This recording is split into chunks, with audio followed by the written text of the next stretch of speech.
Thank you so much, Bob, for doing this and being part of the Child Death Helpline Awareness Day. I'm going to hand over to you, and I've heard this story and it touches me every time. So that's why it's an honour for you to tell us about Lewis. Yeah, well, yeah, Lewis is obviously very special to me, as all my grandchildren are. So never forgotten. But yeah, my daughter was 2009. She was 21, second year at university. Everything was going swimmingly. I could probably think to myself, my life was as perfect as it could be. And then she came to me one day and said, "Dad, I've got something to tell you. I'm pregnant." Oh, I went mad. I started throwing things around the house. I was like, "What have you done? You know, your career, man, you're too young." But then the dust settled, and you know, I've got two children, and they've both grown up now, and it was kind of like we've not had a little one run around the house. I thought, "Oh my days, this is going to be incredible." And you know, we got used to the idea, and I've got to be honest, I secretly hoped it would be a boy, and I shouldn't really say that, but I did.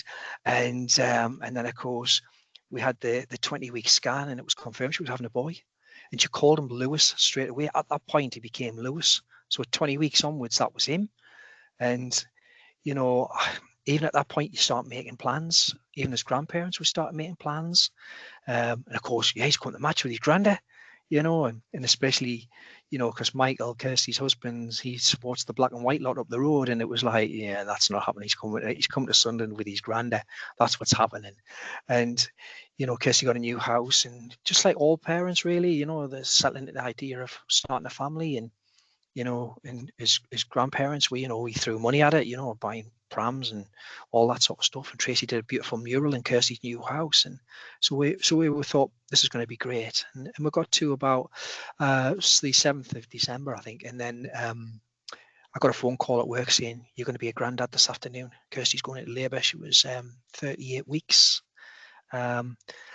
Unbeknown to us, in all probability, Lewis had probably died at that stage. He suffered a placenta, or Kirsty suffered a placenta abruption, a bit like a car crash, I guess. And so I'm sitting waiting by the phone, and Tracy, my wife, went into hospital with Kirsty and Michael. And as you know, you go into a busy antenatal unit, and all the heart monitors are on. You can hear all the noise, and then they couldn't hear anything on Kirsty's, and they just said, "Oh, we're just going to move you to another room."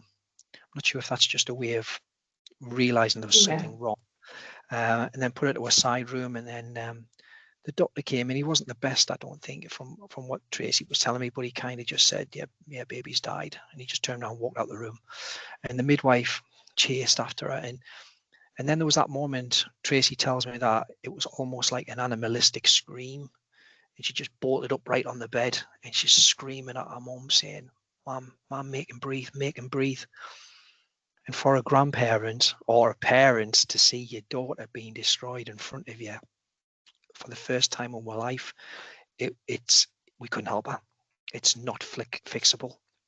And of course, you want to support her the best way we can. And when she was little, you know, she'd fall down and scratch her knee, and she'd come running at us crying, and we'd give her a kiss, rub her knee. Dad's made it better. This is something we couldn't do. And of course, we always remind people, you know, let's not forget, you know, when there's a death of a child, at what age, whatever age, this has far-reaching effects for everybody, including grandparents, including aunts, uncles, brothers and sisters. You know, it affects so many people.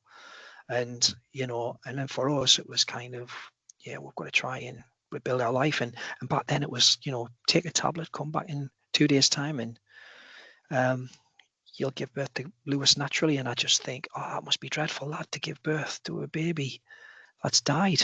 Oh, mentally horrendous. Was she offered any other support other than medication or anything? No, not really, because back then there was no bereavement midwives, there was no bereavement suites. It was very much whoever was on shift. I remember saying at the time, "Can we not have a cesarean section? Can we just get him out? Because it's almost like it's an accident, and we just need to get it supported that way." And they just said, "You know what? It's better if you give birth naturally." And I couldn't get my head around that, because I've been at both of my children's births, and it's painful for the lady, you know, the mum, and I just thought, oh my, you know, I just thought I can't see my daughter going through that. I can't. I found that a real struggle for me as a dad, that I didn't want her to struggle and suffer. So yeah, we just really like got on with it, and we had to deal with that. And I remember, like, even when Tracy rang me when she got the news that he died, and she's obviously screaming, and she'd gone to the midwife, said, I need to ring Bob. She went, follow me. Of course, they didn't have any quiet rooms either. And I know you have a fantastic centre down there. God, if we had something like that in hospitals, it would be amazing. But they put in a linen cupboard to make the telephone call, so which is not appropriate in any circumstances, really. And then of course they just Tracy then rang me, and she's like literally screaming down the phone, you know, he's gone. And I was like, what did you say? What did you say, Tracy? She went, he's died. And I was like, oh my, I don't know what you're talking about. And I heard what she said. I just couldn't process that. And I just said, look, I'm on my way home. I'm coming home. And of course, I jumped in the car, and she said, just go straight home because we're leaving. And it was a dark December night. And I remember, like, I actually beat them home. Now a commute for me, but I got there before them. And I remember walking through the door, and of course, Kirsty's have to be held up. And I just grabbed the two of them, you know, and I remember sitting on the sofa, and we had this group hug, and I had my hand on her belly. And I suppose in some respects, Michelle, I think it was the support came from within the family group then. Do you know what I mean? So you kind of, you talk about flight or fight, don't you? And I think it was one of those things that, you know, I suffered badly with it. I really struggled. And I remember having my hand on Kirsty's belly, and I was in disbelief. And I just thought, he's in there. Why are they telling me he's died? I don't see that. But then, of course, that's when that was the sort of our nightmare that we still live today, 15 years later. And of course, then you go into hospital, and then even that was inappropriate because they give us a room that was furthest away. And I remember walking in the door, and there was a poster on the wall that said, best practice, breastfeed your baby. I thought, my daughter's not going to get to do that. Why come to a place where I would consider a safe place where we need help to be looked after? And I'm looking at that. It just wasn't right. And isn't that weird, Bob? Like, all these years later, you remember that. And this is what we say when we go into hospitals and centres. It's the little things that the families will remember afterwards. So getting the bereavement care right is paramount. Yeah. Honestly, Michelle, I remember everything about that day as if it was yesterday. And like you say, those small things mean the biggest things to us. And I appreciate a poster like that. I'm sure you've got it there in the Wellness Centre, but there'll be posters up there, you know, your health and safety stuff and your regulations and this act and that act. We don't read that, do we? Because it's part of our working environment. And I guess the nurses do the same and the midwives, but I read it, and it impacted me quite badly. And and I think that's why when they're in hospital, the care that they're given, it has to be so meticulous to detail, because not only do we remember it, but it affects our mentality, our mental well-being. So it's really important that we're trying to, like, give these families a chance of survival, because that's where you have to start at source, right at that moment. As soon as you arrive in the hospital, that's when you're looked after, and that's when you should be. And even for us, it's mad, because we had a midwife called Judith Holland. Honestly, Michelle, she was incredible, an incredible human being, as they all are, really, if I'm being honest. I've learned that. But and I remember looking back, actually, I think I was probably in shock, because I was trying to think of how I dealt with that day. And I remember just sitting in the corner of the room, just like surveying everything that was going on. And I couldn't talk. I couldn't get anything out of my mouth. And Judith, the midwife, just turned to us when she was dealing with Kirsty, and she, like, pointed at us, and she went, do you want to come outside for a second? And I was like, what have I done? Why is she picking on me? And Tracy's looking at me. He's like, what's going on? The other grandparents as well, Michael's mum and dad, were there, and they were like, it's a bit strange, this. And I walked in the corridor, and she said, do you want to have a cup of tea with us? And I said, yeah, I'd like that. Come on then, staff room. And we went to the staff room, just the two of us, and she put the kettle on. While she put the kettle on, she just said, ask me anything you want. And I was like, have you got this wrong? Could he be alive? Because you're telling me he's died, and I don't believe you. She was like, do you know what? We'll get that bit right generally. And what conditions are you going to be in? And even now, like you say, after all those years, I'm telling you about somebody who made me a cup of tea, and I felt at that time she was saving my life Yeah. because it meant that much to me. And she probably thought, your daughter's going to need you in an hour, and I could see that you're struggling. We just need to give you a bit of fresh air and a bit of a breather. And Yeah. I'll be forever grateful to that lady for what she did for me that day. Yeah. And Yeah. so she's not just looking after my daughter; she was looking after us, which I thought was incredible. And I got a similar feeling, Bob, when you and Tracy, Lewis's nan and granddad, kindly came up to the older centre and I showed you around, and you went to Snowdrop Suites that's where children are before they go over to the undertakers or wherever they're going.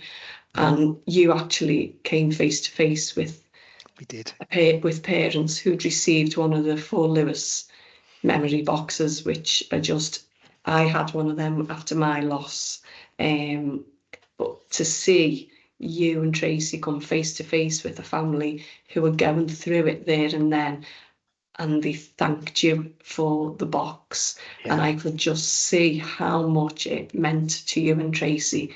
I know you may get it all the time, the thanks, but to see it working there and then right in front of you up in Liverpool, quite a bit away from your hometown, but I'll never forget that, the looks on everyone's faces. I felt quite privileged to be part of that, because what you do is them little things, but they mean so much. Yeah. I mean, Michelle, I talk about my favourite story about a family, and it's and I suppose you are a part of that because it was at your Strictly Come Dancing night at the Adelphi in Liverpool, and I know you were performing that night yourself, but and you were great, by the way. Thanks. But I couldn't do that. But yeah, I think it was the end of the evening, and in that whole room, I think I knew you and potentially two midwives from Liverpool Women's Hospital, and didn't know anybody else. And it was right at the end of the evening, and I don't know if I've told you this before, but actually I felt a tap on my shoulder, and I turned around and there was a young chap standing there, and he was like I was describing him as an Australian surfer boy. He had really long blonde hair and bronzed and had his tuxedo on, very smart. And he said, "Can I shake your hand?" And I was like, "Yeah, of course." And I shook his hand, and he said, "Me and my wife got one of your memory boxes." And I was like, "Oh, bless you." And he said, "Can you introduce to my wife, Ashley?" And she came across and she give us one of them hugs, you'll have had them where they hang on to you. They just hold on for that extra time, don't they? And then she said, "Can I tell you about my memory box?" And I was like, "Of course you can." And she said, "I go to his room in the morning when I get up and I open it." And she says, "And then we go to work, and then we'll come back on an evening, we'll put some tea on, watch a bit of television. And when we go to bed, I go in his room and I close it." And I do that every single day. And I'd not heard that before, but I thought, what a lovely thing to do. It's like they're getting him up in the morning and putting him to bed on the night time.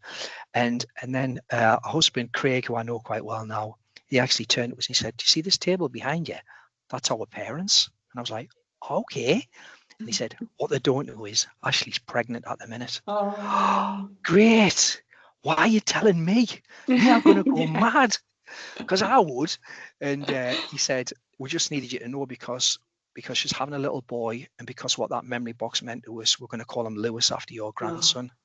Well, of course, Tracy just burst into tears then, and of course, and we have met him. He's actually arrived safely. So this is the balance, and I'm sure you get that as well, the balance, because I don't know if we can maintain the support for families like we do if there wasn't a balance, really. I don't think you need to have some of that, don't you? Some of the happy side of it, and like say, seeing that family, I don't know about you, but it's hard not to take on their pain.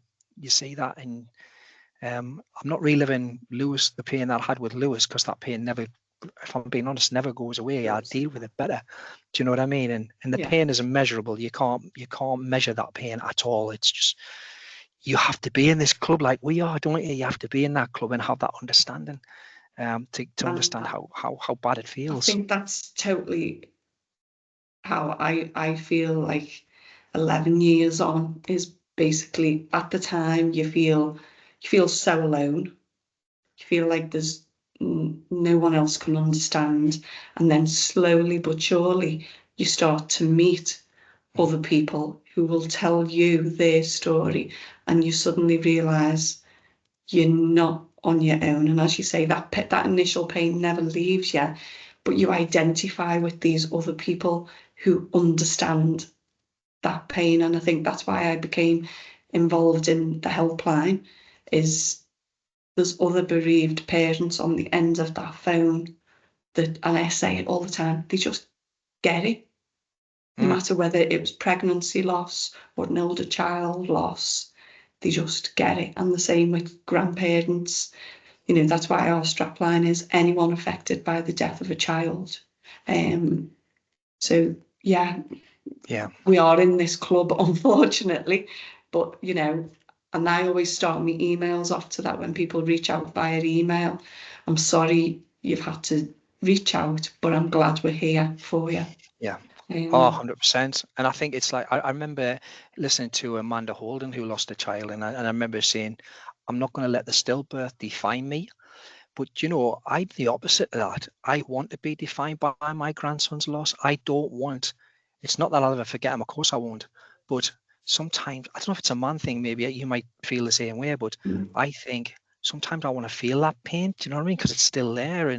And I think if I didn't feel that pain, I don't know, I can't explain myself properly, but you know what I mean? It's like, I'm in two places, because you can be here, which is where you don't want to be here anymore, and because it's too distressing, or you can be in this bit, which is crap, but it's painful. But and I think actually it was something that we did in Liverpool once, and it was kind of, they do that support group where they have all the postcards on the table. I'm sure you've been part of that.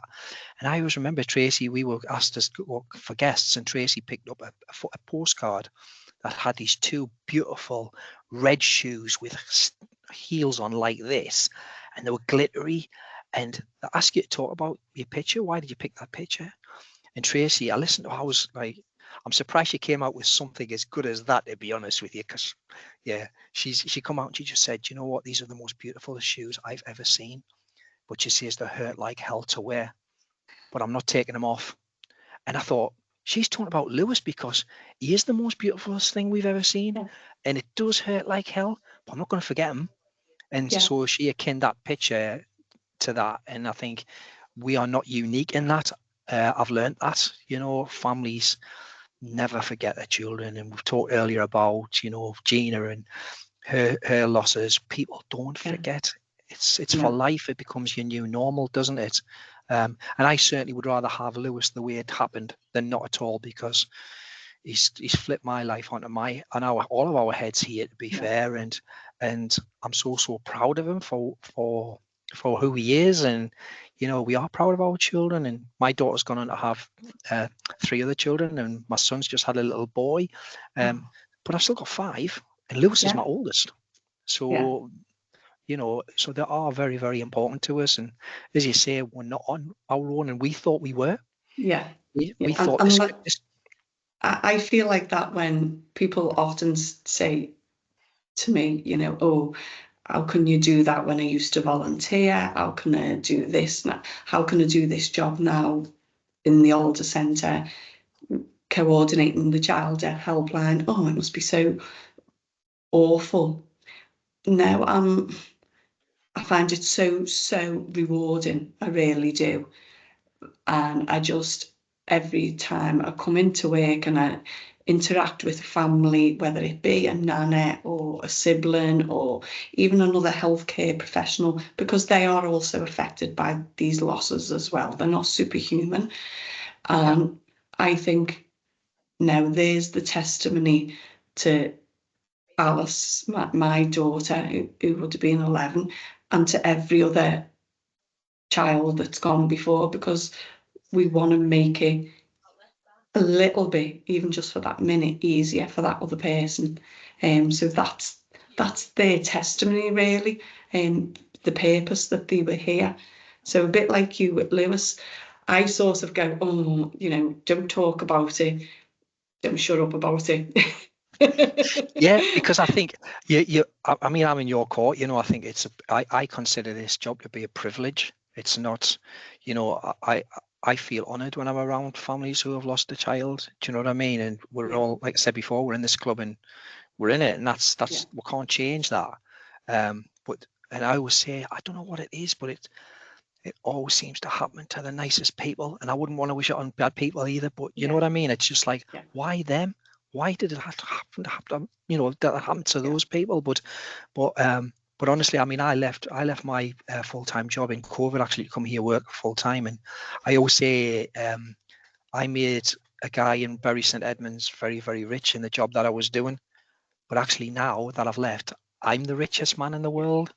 And it's not about monetary reasons. It's just like this job to me is just like, it's incredible. I can't put it into words other than anything else, that it is an absolute privilege to be in and around people who understand, you know, and I think that's the beauty about what we do, Michelle. I think it's one of those things because we are, what's the right word? Maybe experienced bereaved families, and they can see that we can smile again. Do you know what I mean? But they can't You at give that them a little time. bit of hope, don't you?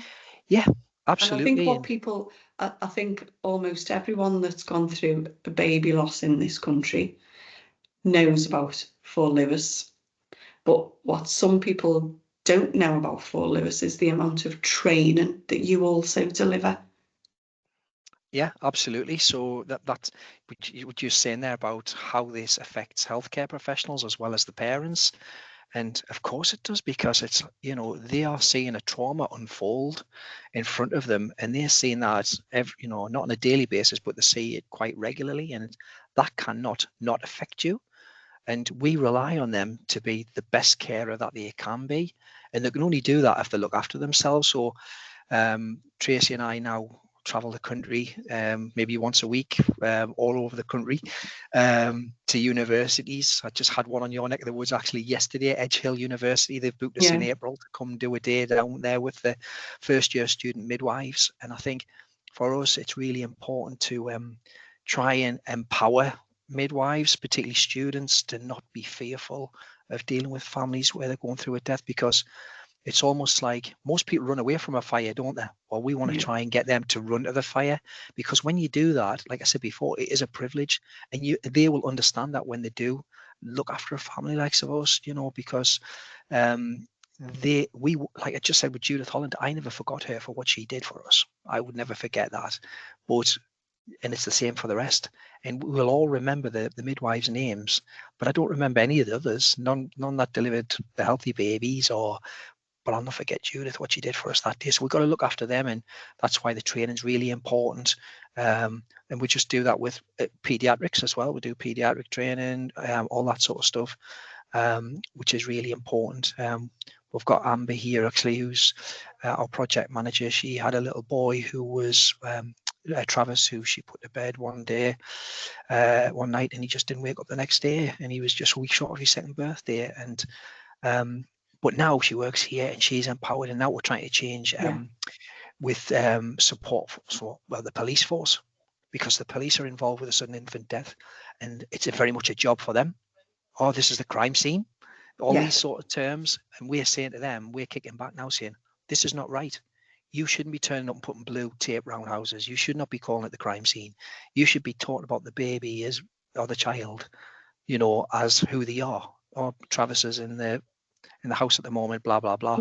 Or the parents can do this. Let them know what the parents can have. Look, if any of us lost a child, we'd want to hug them. I don't care what anybody says. And generally speaking, our DNA is all over those children anyway, so that's immaterial.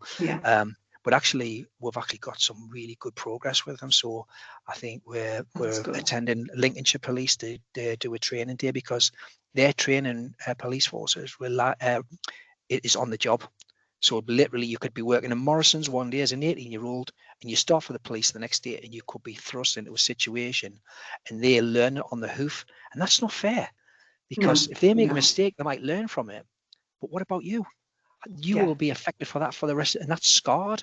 It's reflected, so it needs to be better. So we've got Cleveland Police, Northumbria and Durham, who are on board now, who want to try and change things for the better to support families, rather than just treating it as a crime or an investigation is what it is.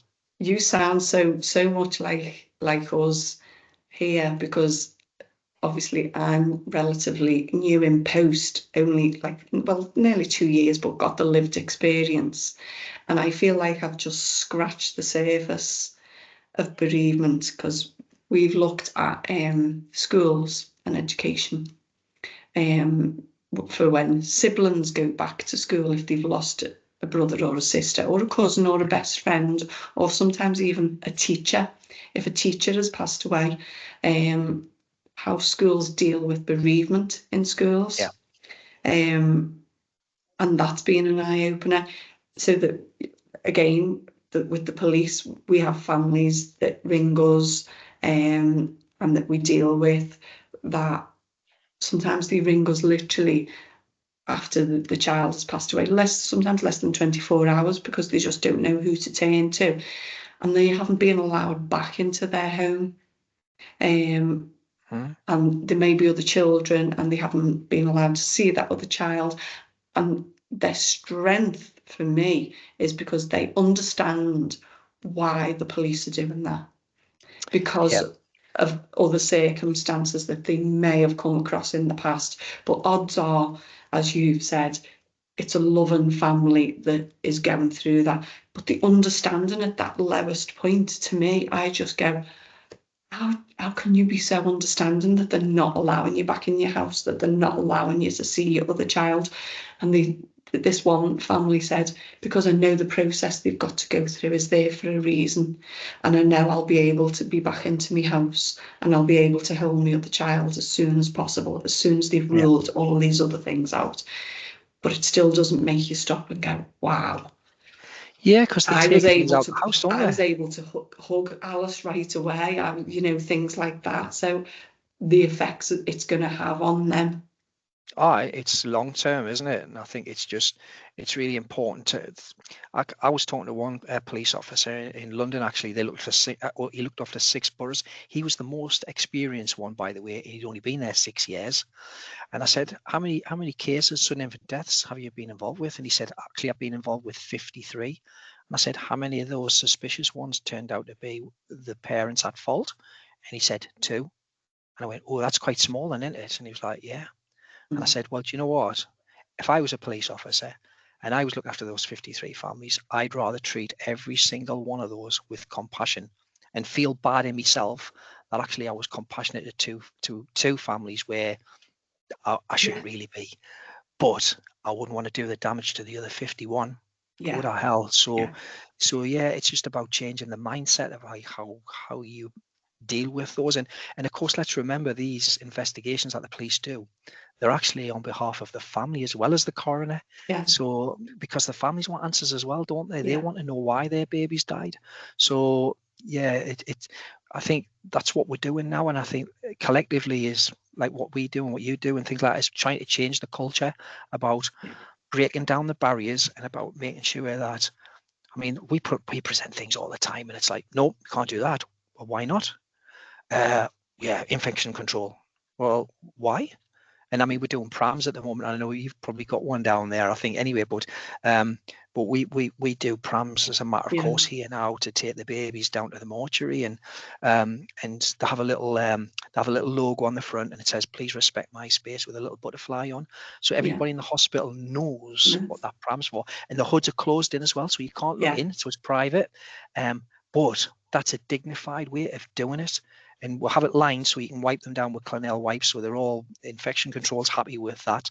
But I was talking to one of the girls who's got them. We're doing a business case, and I just said, "How's your pram going?" She went, "Phenomenal." And she said, "You know what?" She says, "What I love about it is when I take the baby down to the mortuary, and the parents are not with us, but she says the staff know what that pram's for. And she says when I walk through the corridors, they'll all stand up against the wall and they bow their heads." And I like, oh, how incredible. If they did that for my grandson, how proud and how heartwarming that is. And it's about dignity. And that's it, isn't it? That's what we all want for our child, grandchild, niece, nephew.